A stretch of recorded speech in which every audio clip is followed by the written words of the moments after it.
Hello, namaste, sastipe.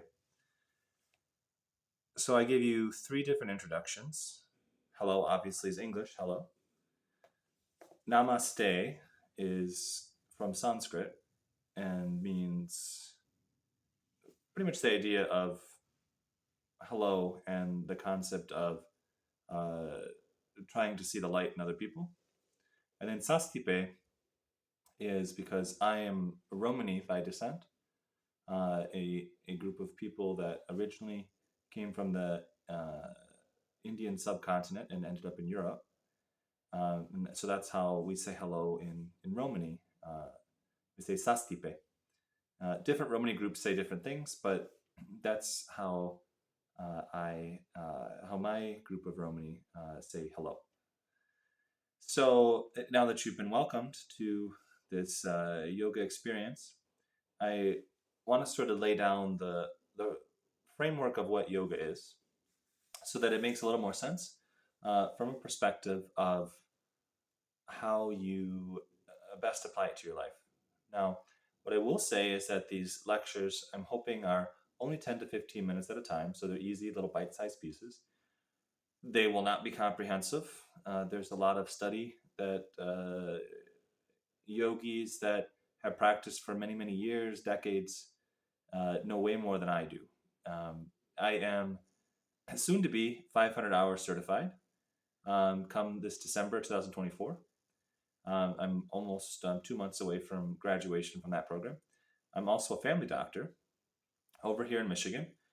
My name is Christopher, and I'll tell you a little bit about what does yoga involve and what are some concepts, things that you might have heard that you say, oh, I have questions about this.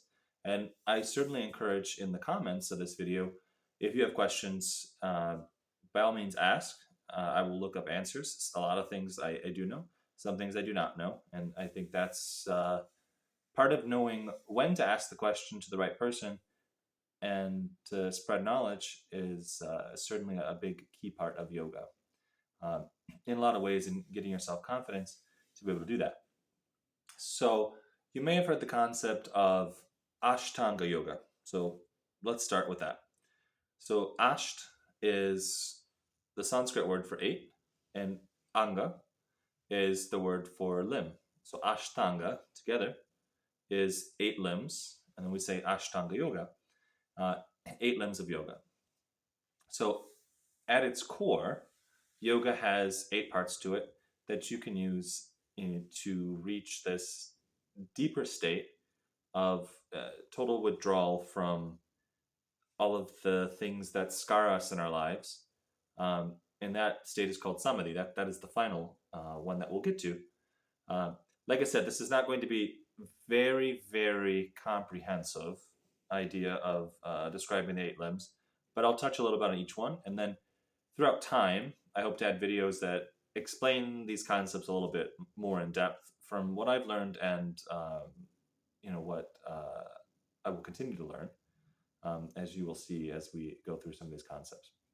So the first limb of yoga is this concept of called the yamas. So these are the things that we try to control as much as possible. And the concepts, like when you hear the phrases, you'll say, oh, why would we need to control that? It's partly because of the meanings of the words. So there are five of them, five yamas. So the first one is ahimsa. So this one means non-violence. Is opposite, and himsa is violence. So opposite of violence is non-violence. This concept that we should be kind to ourselves, not harm ourselves, and we should also not harm other people or other beings in our life. So pretty simple one. The next one that we have is called satya. Satya is truthfulness or non-falsehoodness. So it's this idea of trying to be truthful in whatever pursuits that we have and truthful to ourselves in that pursuit of knowledge so that we can help other people, we can help ourselves in this path towards reaching samadhi. The third one is called asteya. It's non-stealing. So it's not cheating ourselves, not taking shortcuts to our path of improving ourselves. So it means not stealing other people's ideas. It means very basically that this concept of trying to move forward in a world where we own the ideas that we have because we thought about them. The next one is called brahmacharya. If you look it up, it kind of goes in multiple different directions. The translation I tend to use, or how I learned it, was austerity or moderation. So it's this moderation of physical desires, mental desires. It's kind of this controlling of uh, trying to have a wide view on life, but not doing too much in one direction in a way in which it could harm yourself. And then the last one is called a parigraha. So, or a parigraha is how I've heard it pronounced as well. Uh, this is the idea of non-greediness. So non-greediness is this concept that what we have is enough. That the ideas that we have are enough, and who we are is enough in this moment. Often we feel in our lives that we are not where we want to be, but it's about being happy with where we're at and not feeling that we need to have that greed to look towards the next person or the next thing. And this kind of ties a little bit into our second limb. So the second limb are these concepts of the niyamas. These are the things that we don't want to restrain. We want to have in abundance. So the terms that we have there's two S terms. So one is called santosha. This is contentment. So contentment is being happy with where we're at, finding joy in the things that we're doing. Obviously, we continue to keep striving for more, but this isn't from a perspective of being unhappy with where we're at, right? From a yogic perspective. Then there's saucha. Saucha is cleanliness. And cleanliness is not just of the physical body, it's of the mental body, keeping our thoughts clean, keeping our interactions pure as much as possible, trying to be aware of the things that either harm us, so vices that we might have, that would affect our body internally, or things that would affect our body on the outside. And I say this from a perspective of none of these concepts are meant to be judgmental. They're just meant to be a guidance towards what's the best way in which to follow this Eightfold Path. Right. So the third concept, the last three concepts of the niyamas are actually, I like to think of them as kind of flavors of different perspectives. So tapas is the idea of self-discipline. So it's this concept that when we do something, we do it with intention and we continually practice it and have that discipline to continue that practice. As you'll find out, as if there's any yoga practitioners out there or people that are new to it, yoga works best when it's continually practiced and it's continually applied. There's the concept of swadhyaya. So swadhyaya is a Sanskrit term meaning self-reflection or self-study. So it's this concept that we reflect upon ourselves. We say, hey, what is going on in our own lives? And what do we notice about our physical sense, our mental sense? It's being aware of those things, and that's self-study. But it also means that we're learning from other people. So, people who've mastered things that we haven't mastered. And we put time from our tapas, that self-discipline, to get to a point where we can also study on our own and continue to develop ourselves. And then the last one, for some people, may seem kind of a foreign concept, and I'll kind of explain that idea. So it's Ishvara Pranidhana. So Ishvara Pranidhana is this concept of surrender to a higher power. Now, if somebody is atheistic, that it's not necessarily saying that you're surrendering to God or any aspect of that. It's this idea that we're part of something bigger. So this is obvious. You don't need a religion to kind of put this, but there are more people in the world. The world is bigger than we individually physically are. Uh, and so it can mean sometimes just exploring the wonder of nature. It can mean, the idea that uh, we have a place in the world, like we belong in this world, uh, but it's kind of reflecting upon that place, right? It's reflecting upon uh, who is around us, and how do we connect with them, and how do we connect with the world. And if you have a religion that you follow, it's how do you connect with the God that you're following, and that spiritual component that you're following. All of those things are parts that help improve our lives and help us move on this yogic path. So the third part is called asana. So you may have heard of asanas before. If you've done any sort of yoga, or you've heard the concept where someone says, "Oh, we're going to do this asana or this posture." So it's basically postures. So it's body movements that we have, and these body movements kind of move us closer to understanding our body, and as well as understanding what are the limits that we have, and can we play the edge to go beyond those limits. And so in the Yoga Sutras of Patanjali, which is 196 aphorisms, or kind of phrases that often some of them may seem kind of cryptic, and I hope in future videos to go through some of these. But in the second chapter, verse 46, Patanjali states Sthira Sukha Asana. So in this balance between the steadiness, or strength, and ease or discomfort, um, we strike a balance in the asana. So Sthira Sukha Asanam is if you're choosing between strength and ease or flexibility, uh, kind of from a practical perspective, um, you want to choose strength. You want to maintain the physical body by not pushing too far where you're going to break tendons and mess with your ligaments that surround your bones. Uh, Flexibility still has an important role, but the flexibility that we're seeking here is not one that is at the detriment of the strength in the posturing. Our fourth limb of yoga is related to the concept of pranayama. So pranayama is loosely translated is breath work. That doesn't quite uh, completely tell us everything that we need to know about pranayama.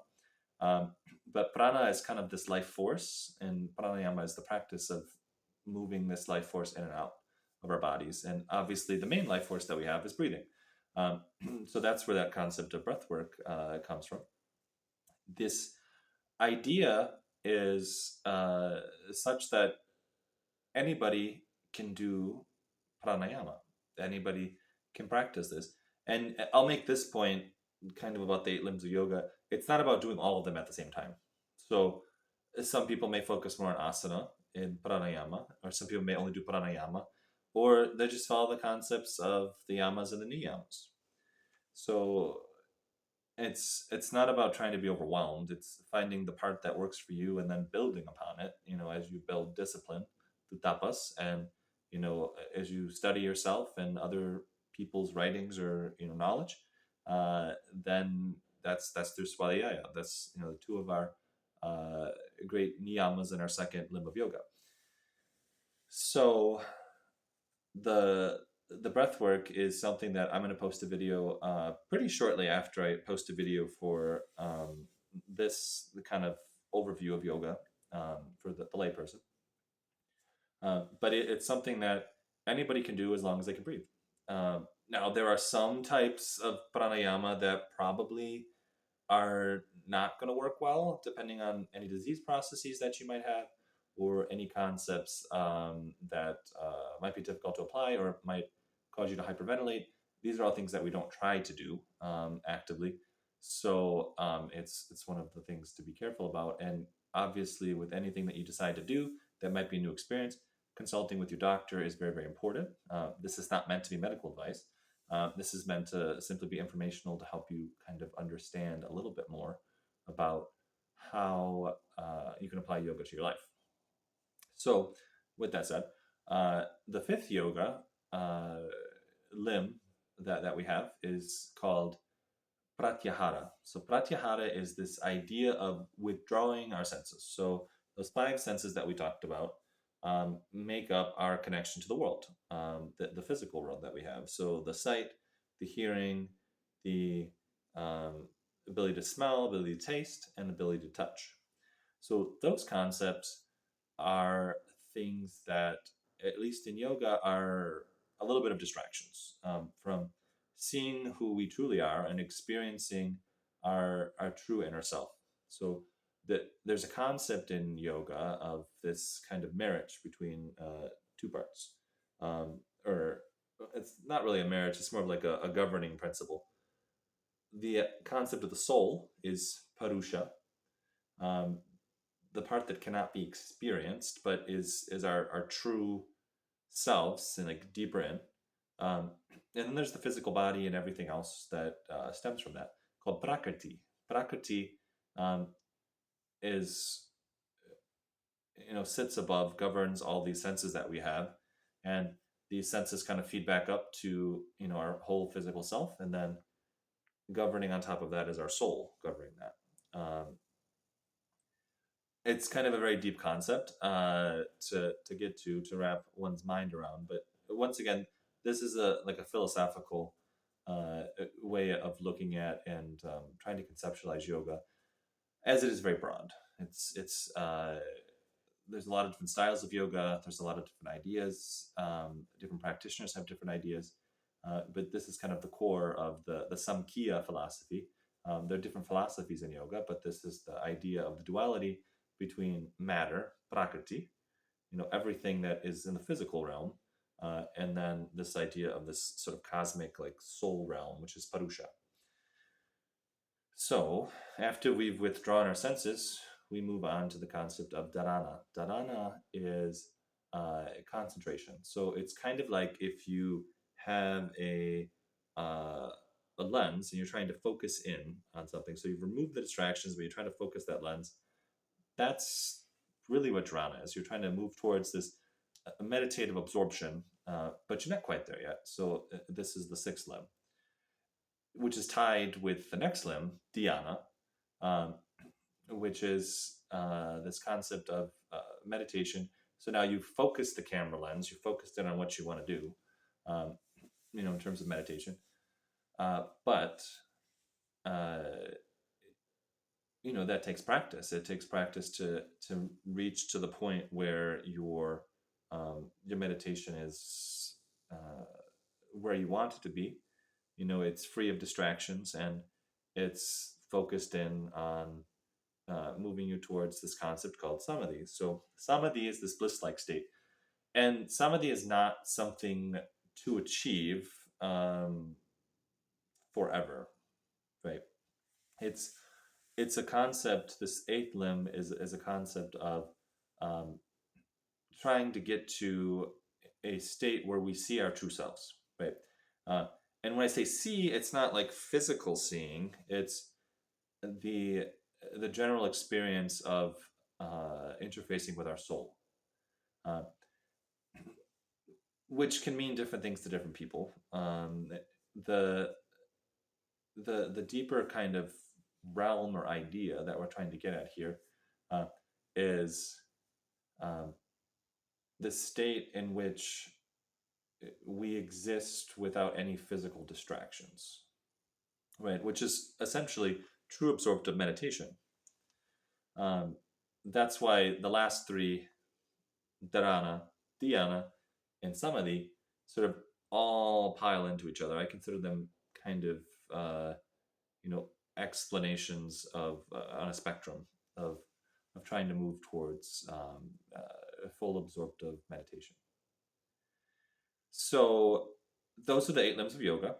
This is a little bit longer video than I expected, but I think we talked about a lot of different things, and I kind of want to create a community where people can discuss ideas. I'm not trying to profit off of the ideas of yoga, and that's actually kind of, in my mind, antithetical to yoga.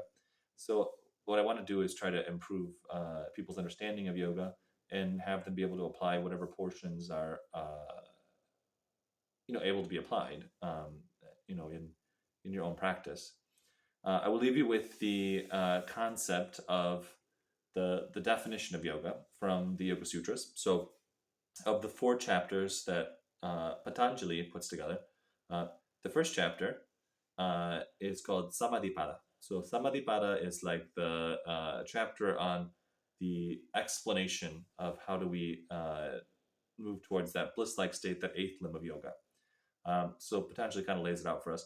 But in the first chapter, verse 2, he says, Yogaschita verti nirodhai. So if we break that down, yoga, so we know that word yoga, it's kind of that union word. Uh, so, reaching that higher state of meditation. Chitta is the mind that we have, this kind of description of the mind. Verti nirodhe, uh, in between the waves of the mind. So like stilling the waves of the mind, right? Uh, Verti, as you can kind of hear it, like that little onomatopoeia, a phrasing that we have, um, makes you think of like fluttering, Verti. And nirodhe is stilling or pacifying the waves of the mind. So essentially, the definition of yoga that we have is yoga is what we get when we still the waves of the mind. So we still these other distractions that lead us away from where we want to be, um, in terms of full meditative absorption. So I'm sure there's many examples that someone can think of, any individual person can think of distractions that lead them away from a fully meditative state. And yoga is really the practice of trying to get away from that, trying to improve one's life through following this eightfold path. So I would like to say thank you, or dhanyavad, thank you in Sanskrit, for listening to this initial video. My other videos hopefully will be a little bit shorter and much easier to apply, but I think this one probably needed to be a little bit longer, so it kind of explains the bird's eye view of what yoga is.